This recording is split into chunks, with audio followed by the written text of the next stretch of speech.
If elected, what would you do to help continue to promote job growth and grow Florida's economy? Well, Florida is a great state to live in. There's no income tax.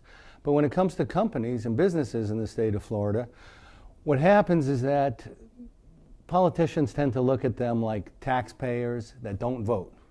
So the bottom line is that we have to reduce restrictions on businesses, lower taxes, and make it so that they're encouraged to bring their businesses to the state of Florida, whether they're out of the state or not. The ones that are here, make it better. So the better it is for businesses, the more jobs are created and the more people are hired, and that just fires up our economy.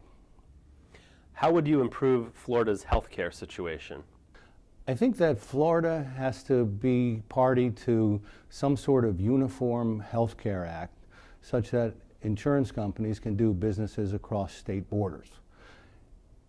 Notwithstanding that, I think that people need to be able to buy non-compliant policies so that they can have the health insurance of their choice, the health insurance that they can afford, so that they can actually reintroduce themselves to their doctors. As most people know, it wasn't true that you could keep your health insurance. It wasn't true that you could keep your doctor. The fact is that people have to take responsibility for their own health care, and right now they're shackled and they can't do what they want. So what we have to do is open it up to make it so people can get what they want. They have relationships with their medical practitioners, and everyone winds up being happy after that. What challenges do you see in Florida's K-12 education system? And if elected, what would you do to address those challenges? Ultimately, I see that we're treating all students as if they're motivated and going to go to college.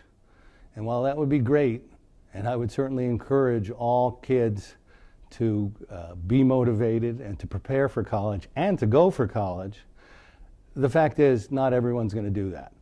So what we have to do is return to basics. We have to bring classes back to our education system, such as civics, a new version of home economics that not only can you learn to cook so you can cook healthy food instead of going for fast food, but you can actually learn how to balance a checkbook or even learn the basics of running a business.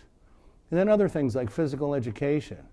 So it's formalized so that kids can go through life and actually know what has high calories, what athletics to do, they can maintain their health, and ultimately mathematics, something that everyone uses every day, and then maybe even a little bit of history. That's something that most kids come out of school not knowing a thing about, and between the history, the math, the phys ed, the education, all of a sudden now you have some practical tools that you can use whether or not you go to college.